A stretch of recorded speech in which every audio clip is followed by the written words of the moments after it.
إذا دائما أيها المسلم تعلق بالله، تعلق بالله، والله ثم والله ما خسر وما ندم من تعلق بالله. طيب، بسم الله الرحمن الرحيم. الحمد لله رب العالمين، والصلاة والسلام على نبينا Muhammad wa ala alihi wa sahbihi ajma'in, amma ba'd.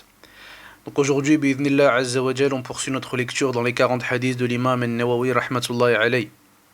Et aujourd'hui, par la grâce d'Allah azza wa jal, on est arrivé au 17e hadith.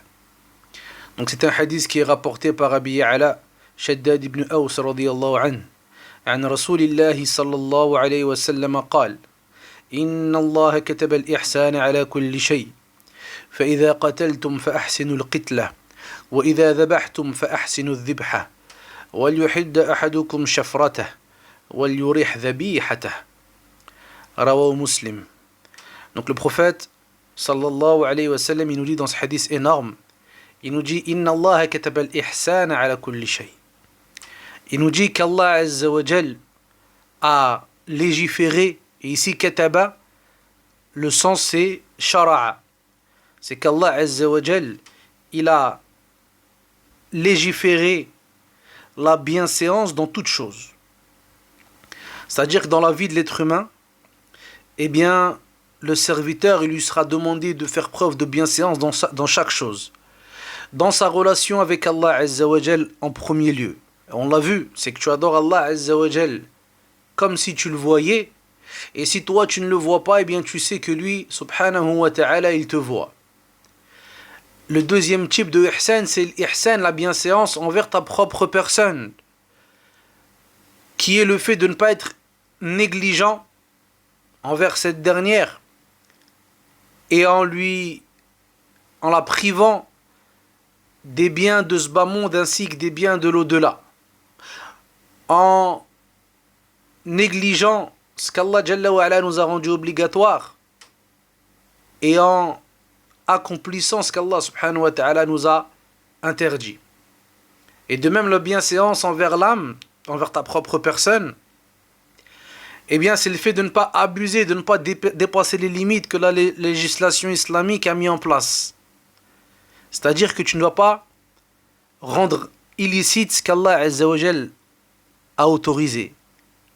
Et tu ne vas pas rendre obligatoire ce qu'Allah azza wa jal a autorisé. À titre d'exemple, lorsqu'un homme il est venu, et plusieurs ils sont venus auprès du prophète sallallahu alayhi wa sallam, il y en a un qui a dit: je vais prier toute la nuit et je ne vais pas dormir. L'autre il a dit: moi je vais jeûner toute la journée et je ne vais pas rompre. Et l'autre il a dit: moi je ne vais pas me marier aux femmes. Et là le prophète sallallahu alayhi wa sallam, eux ils ont su, ils savaient que le prophète sallallahu alayhi wa sallam faisait ces choses-là. C'est-à-dire qu'il se mariait, qu'il dormait et qu'il rompait son jeûne, qu'il mangeait de temps à autre. Mais cependant ils ont dit: le prophète sallallahu alayhi wa sallam, il a un cas particulier. Allah azza wa jalla lui a pardonné ses péchés passés et futurs. Il lui a pardonné toutes ses fautes. Donc comment ici nous on peut atteindre ce rang-là? Donc ils ont fait un effort d'interprétation ici. Et le prophète sallallahu alayhi wa sallam, il s'est mis en colère ici. Il a dit: moi je prie la nuit et je dors. Je jeûne et je mange. Et je me marie aux femmes. J'épouse des femmes. Et celui qui se détourne de ma sunna, il n'est pas des nôtres. Et dans notre verset, il nous dit: et je suis certes celui qui craint le plus Allah azza wa jal d'entre vous. Et je suis celui qui est le plus savant de ce que je crains. Donc ici, ne pas dépasser les limites. Et il nous dit alayhi salatu wassalam dans notre hadith: mashtadda ahadun ala hadha ad-din illa ghalabah.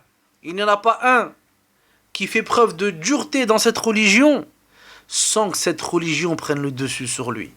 Ibn Taymiyyah rahimahullah, il explique ce hadith et il nous dit: c'est que la personne, il rend interdit ce qui est autorisé et il rend obligatoire une chose qui ne l'est pas.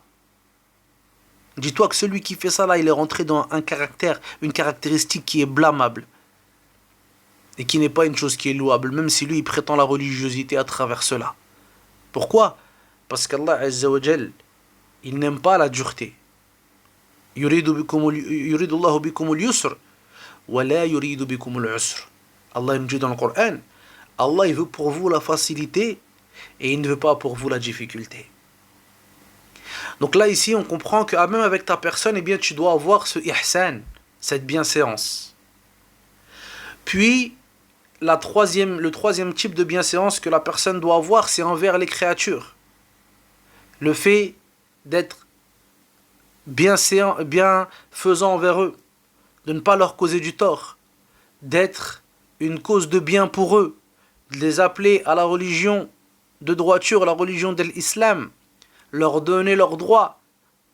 Bien sûr, les plus grands droits parmi les créatures, le droit des parents, les liens du sang, le voisinage. Dans toutes ces choses-là, eh bien la bienséance est demandée à la personne. Et ici, il y a une partie de bienséance qui est obligatoire et il y a une partie qui est recommandée. Ça dépendra ici des actions. Donc Allah Azza wa Jal, il a légiféré cette bienséance dans chaque chose. Puis il nous dit, alayhi salatu wa salam, il va nous donner des exemples. Il nous dit lorsque فَإِذَا قَتَلْتُمْ, ici le qatl c'est le fait de tuer. فَأَحْسِنُوا الْقِتْلَةَ, alors faites preuve de bienséance dans la manière dont vous tuez. وَإِذَا ذَبَحْتُمْ فَأَحْسِنُوا الذِّبْحَةَ, et lorsque vous égorgez, alors égorgez avec bienséance.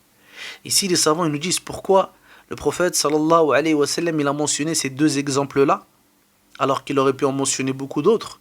Il nous dit parce que dans ces moments-là, c'est des moments où en général la personne il n'est pas, entre guillemets, il n'est pas en mode je vais faire preuve de bienséance. Là je vais aller tout droit, je vais atteindre mon but, c'est-à-dire ou bien tuer.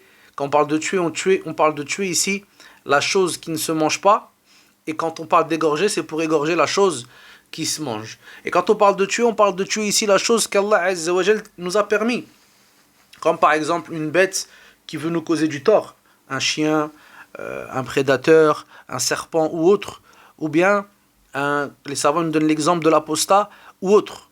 Donc dans tous les cas ici, même si à ce moment-là Allah Azza wa Jal va t'autoriser de tuer cette personne-là, alors il sera interdit de faire ce qu'on appelle la mutilation. Là. Et de même avec les bêtes, subhanallah. Donc là, juste si on s'arrête sur ça les frères et qu'on médite un petit peu, on voit qu'Allah Azza wa Jal nous a demandé d'être bienfaisant même avec des animaux, avec des bêtes, de ne pas les faire souffrir. Il nous dit à la suite du hadith alayhi salatu wassalam, que l'un d'entre vous aiguise bien son couteau, c'est-à-dire l'élément avec quoi il va tuer la bête. Et il nous dit, et qu'il ne châtie pas cette bête-là, qu'il ne la fasse pas souffrir. Donc vous avez vu quand, à l'heure d'aujourd'hui, on voit beaucoup de gens qui malheureusement ont honte de cette religion parfaite et sublime. Et le but de l'un d'entre eux, c'est seulement de se justifier et de dire non, nous aussi on est gentils. Et de dire oui, on accepte tout, toutes les choses. Oui, la laïcité, on accepte. Oui, serrer la main aux femmes, on accepte. Oui, des choses qui sont de notre religion, ils les assument pas, ils les jettent de côté. Et c'est que du oui, tout ce que vous voulez, il n'y a pas de problème. Alors que si vraiment on apprenait sérieusement notre religion et on découvrirait véritablement qu'est-ce que la législation d'Allah Azza wa Jal, wallah, on marcherait la tête haute. Et quand ces gens-là, ils iraient parler avec des non-musulmans, eh bien, ils seraient fiers de la religion. Déjà, Aslan, comment toi, tu veux transmettre quelque chose à quelqu'un si tu n'as pas de conviction dans ces choses-là? C'est-à-dire, c'est comme de la pâte à modeler, tu peux la mettre dans tous les sens. Eux, ils la changent dans tous les sens. Hop, tu veux quoi? Tu veux que je te dise que la République est meilleure que le Coran? Je te le dis, il n'y a pas de souci. Oui, non, il n'y a pas de problème. Tu veux que je te dise que les femmes, ils sont égaux aux hommes? Je te le dis, il n'y a pas de souci. Donc comment une personne qui lui-même n'est convaincue de rien, au final, peut en convaincre une autre? Nous, notre religion, elle nous appelle à être bienfaisants, même lors du combat, même en temps de guerre. Elle nous interdit de s'approcher des enfants, des femmes et des personnes âgées. C'est qui tue les enfants? C'est qui qu'on a vu qui mutile des corps? C'est qui laisse des gens mourir de faim? Qui détourne des camions dans lesquels il y a des aides humanitaires et qui joue avec, et il s'amuse à les renverser jusqu'à ce que les gens ils meurent de faim.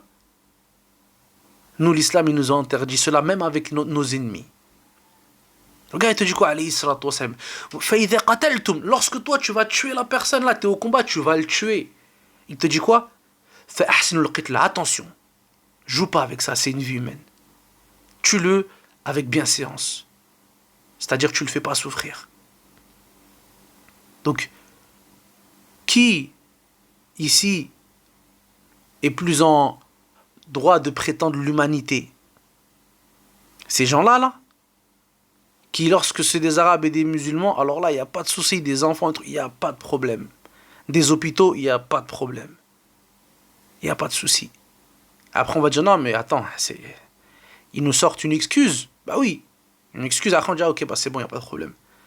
L'humanité est chez vous et la barbarie est chez nous. Subhanallah, quelle injustice et quel mensonge.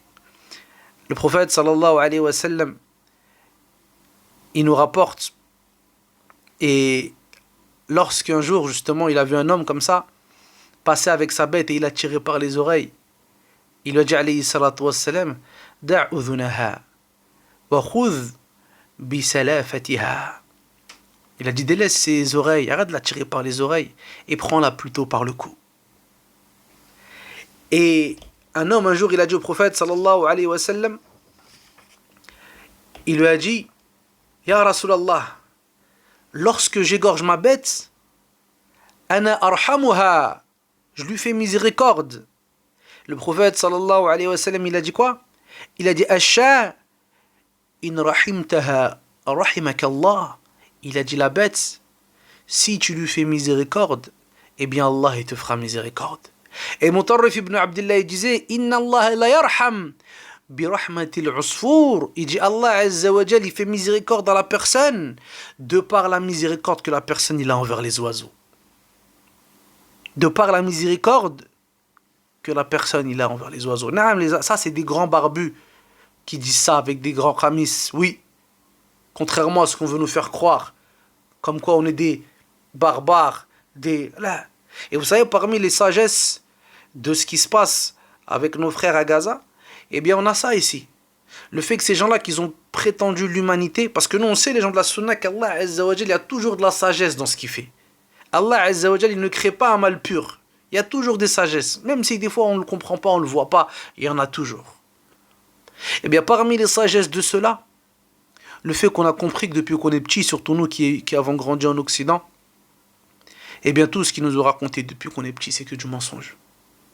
Le fait de prétendre que la vie humaine est sacrée pour eux, le fait de prétendre que il est impossible de laisser ce genre d'injustice et que l'évolution, les droits de l'homme, eh bien c'est le fait que chacun a le droit de vivre, chacun a le droit de manger, chacun a le droit d'avoir un toit, etc., etc. Oui, ça quand c'est l'Ukraine, ça marche. Mais quand c'est les musulmans et les arabes, alors à ce moment-là, c'est terminé. Pire que des animaux. Ce qu'ils font aux enfants d'Adam, nous les musulmans, on n'a pas le droit de le faire aux animaux. Est-ce que tu imagines que le prophète sallallahu alayhi wa sallam, il nous parle d'une femme qui a enfermé un chien et ni elle ne lui a donné à manger, ni elle ne lui a donné à boire. Mais elle ne lui a pas laissé le moyen de sortir pour que lui, il aille chercher sa subsistance. Jusqu'à ce qu'il meure. Le prophète sallallahu alayhi wa sallam, il nous dit quoi? Il nous dit elle est rentrée en enfer par la cause de ce chien. Tu vois?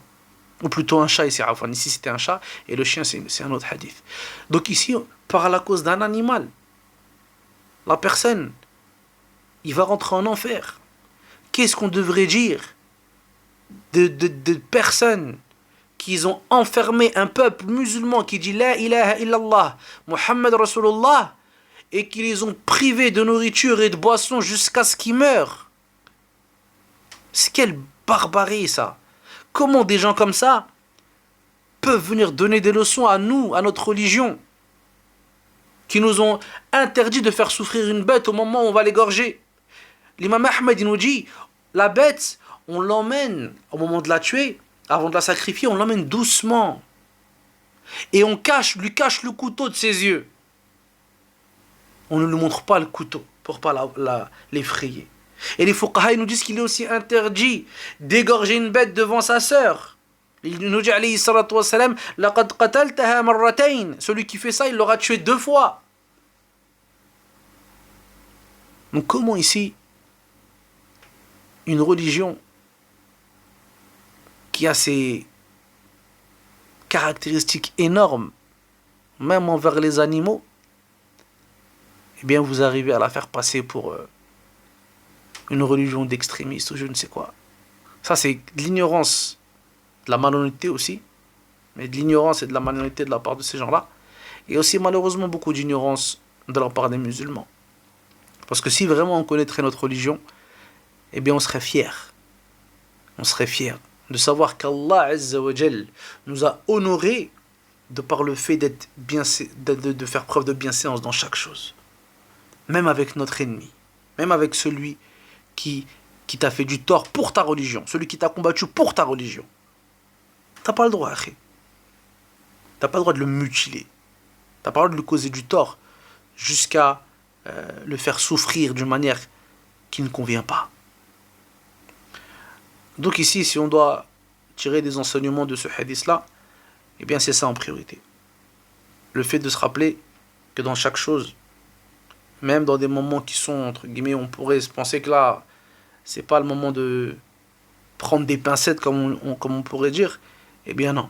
Allah Azza wa Jal, dans sa législation, nous a demandé de faire preuve de bienséance dans chaque chose. Donc Allah Azza wa Jal nous accorde le tawfiq. فنسأل الله سبحانه وتعالى أن يوفقنا جميعا لما يحب ويرضى. سبحانك اللهم وبحمدك أشهد أن لا إله إلا أنت أستغفرك وأتوب إليك وصلى الله وسلم على نبينا محمد وعلى آله وصحبه أجمعين والحمد لله رب العالمين.